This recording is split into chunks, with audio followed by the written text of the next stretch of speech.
Hello, my name is your sister, and today we're reading Saturnastra Karina. This is lesson 5, part 2, on Petite, Malice and Fustilarians. This matter had never crossed the mind of anyone in the classroom. Since the students consider themselves law-abiding citizens, the problems of prisoners reintegrating to society had never crossed their mind. As with most problems, the students only bother with evils that affected them directly. See, those people who take it upon themselves to continue to punish others are also a type of fustilarian, said Karina. She then opened the window and yelled, "Mortimer, come unto me." Mortimer's true name was a growl consisting of the M, R, and T sounds. As was the habit among dragons, Mortimer answered to a humanoid name when dealing with creatures that could not speak as the dragons do. As for Mortimer, he was a little pudgy dragon, about 18 inches in length. He had golden feathers on his head and white feather wings with a golden mane. The snout was light and his eyes were rather small and black. Due to his coloration, Mortimer was cordially known as the Cockatoo Dragon. This was a nickname that Mortimer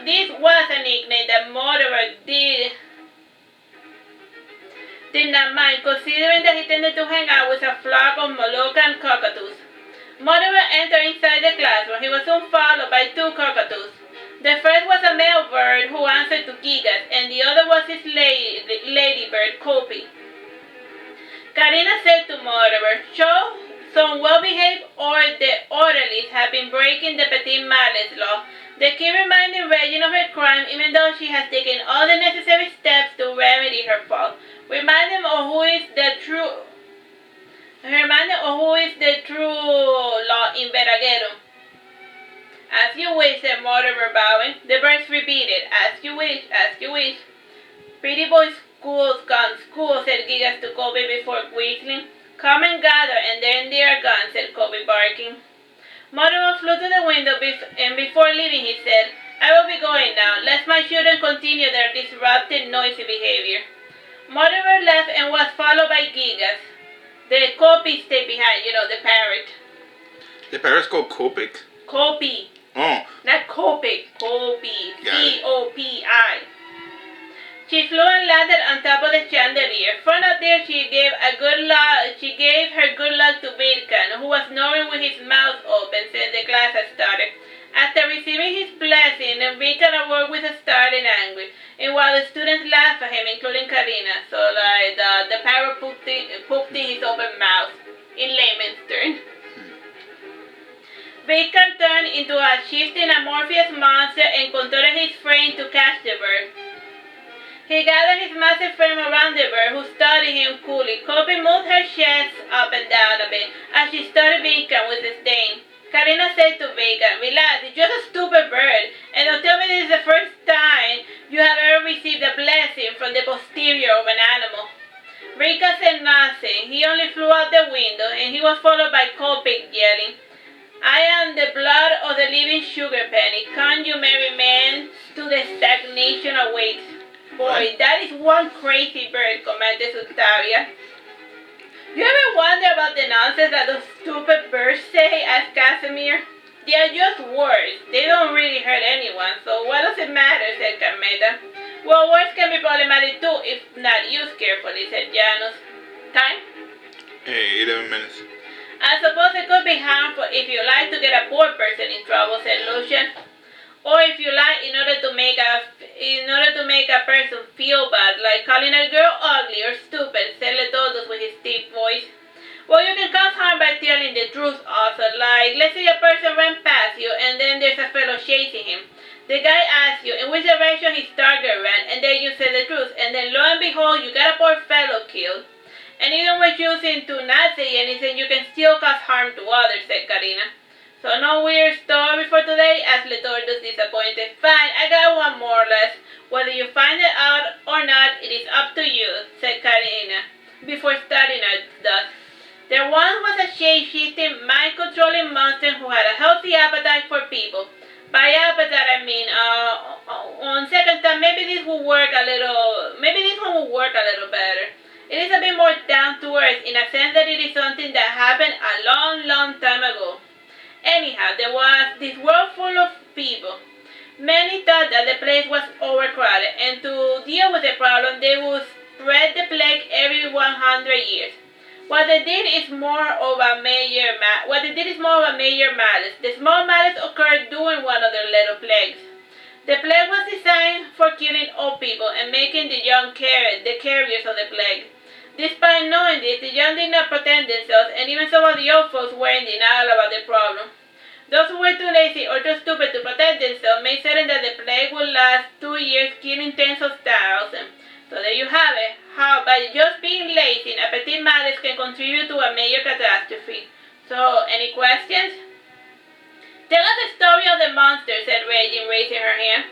Fine, whatever. You're all old enough to drive anyway. Anyhow, by a healthy petite appetite, I mean. The type that contributes to the overpopulation growth, to the one of population growth, started saying Karina. Time? 9 minutes. You mean the S words, started saying Miko when Karina interrupted him by saying, Papa. We don't say that word in this classroom. I said, why not? Asked Miko, cause this is school, interjected Janus. Yes, and I'm only allowed to say the word in private when speaking with only one or many individuals. And since you're not on the menu, then I won't say the word or permit others to say it, said Karina. At the moment, Babysol and Regent opened their mouths to repeat the word, but they were cut short by Karina's mind control ability. Regardless of how hard they tried to formulate that forbidden word, their mouths would say, babbler, banjaks, pellywally, stingpig. These were words that were euphemisms for being drunk. It was the first thing that came to Karina's mind for even suggesting such a story. The truth of the matter was that she could not be all inspiring all the time. There were certain days when it was just better to call it quits and put on a stupid movie or go on a field trip. Since she could not take you to the movies, Karina opted for the field trip option. You know what? Today's a nice day. Why don't we go outside and fight Petite Malice? They are so common we are bound to run into one and put a stop to it before it escalates, said Karina, laughing. I don't wanna, said Regine, rolling on her seat. Periwinkle just fell asleep. If I moved the car, she would wake up, said Babysel. You're all going to have to move her sooner or later, said Suntaria. I'm liking the idea of getting up and doing something productive with my life. All of this philosophizing nonsense has to eventually lead to something, anything, as it is not made up of words. You're surprising me, said Janus, raising an eyebrow. What, you think I'm stupid or something because I'm a soldier? I will have you know that the education in the army is far better than this stupid place with all your cushions and your layabout attitudes and your frilly dresses, said Suntaria, getting up to stand before Janus. Janus unintimidatedly pushed back his head a bit, and he said with a grin on his face, I meant nothing by it. I am aware and I respect our much wise, courageous soldiers. Thank you for your service, Suntaria. After saying this, an argument began. Periwinkle started crying, and Babysel got annoyed, and so he got up and left with his baby sister. When both went at it, Janus and Suntaria were oblivious to the world around them. Eventually, Karina rose her voice and said, Enough! Karina then brought out from beneath her cape two swords. Here, just get it over already. There's nothing my people hate most than pointless argument. Either kill one another or starve arguing. If you're unable to do either, one of you is going to get exiled from this country, and that somebody's going to be you, Janus. What? Why me? Asked Janus. You know what you did. You keep up with your petite malice and your little skins, and I will personally kick you out of this world, said Karina. During this interchange, the student who still remained was the scene with poor amusement. This incident had occurred several times in the past, and at times it seemed to them that Suntaria was the instigator, but now it seemed that Janus knew just how to ruffle her feathers. It's time? 5 minutes. In the end, Suntaria said, Fine, you don't have to kill Janus. I can do it myself, thank you very much. Suntaria then picked up the sword. It seemed quite solid and made of a strange clear blue metal. She sliced the air around Janus, but he did not feel anything. It was only later that he noticed several thin paper cups like slashes over his bare skin. From then on, Suntaria never returned to class. Karina fed the gift she had received from Janus to a heat. There was a silver lining to the entire incident. Now everyone understood the concept of petite When class was concluded, Lucian said to Karina, "Can you tell me the weird story, the one about the shape-shifting monster? Is it about Vikla?" "Vikla is not that type of creep," said Karina. "But he is a creep," insisted Lucian. "You said it, not me," said Karina, grinning. "Come with me and have dinner at my place. I can tell you more on that nonsense there." "Sure, but first I want to go home and get changed from this uniform. I will see you later then," said Lucian. He left with a hurried step, and as soon as he was out of Karina's sight, he started running back home. After locking himself in the washroom, he started having a little panic attack. As with most things, he seemed to have been reading too much into Karina's invitation. And since Karina could not get a good read on Lucian, she was somewhat oblivious to his infatuation and his growing obsession with her. Either way, or she just pretended not to notice. The hours rolled peacefully by for Karina and the turbulent Lucian.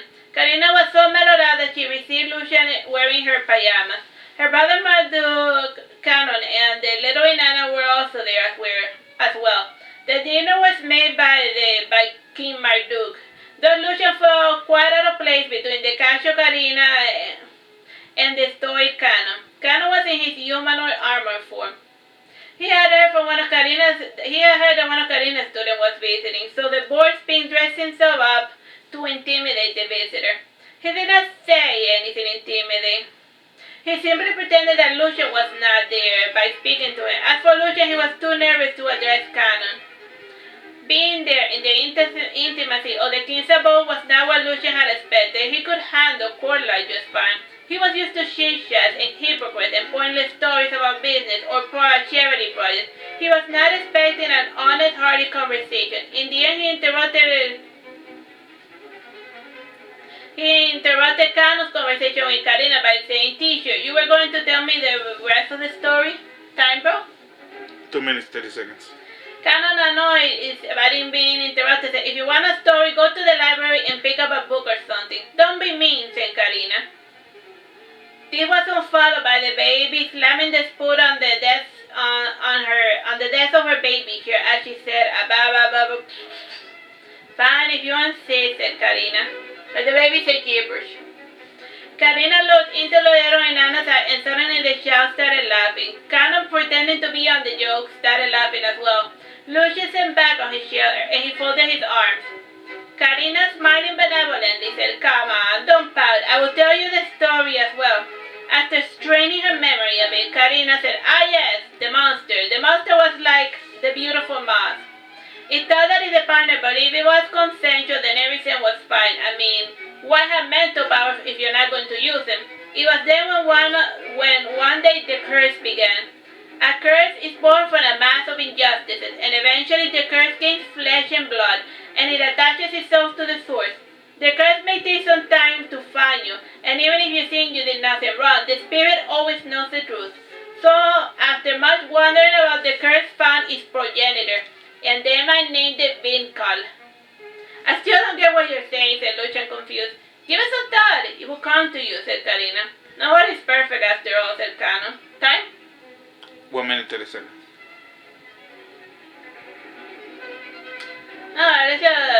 Let's just leave it here for now. Bye bye and God bless.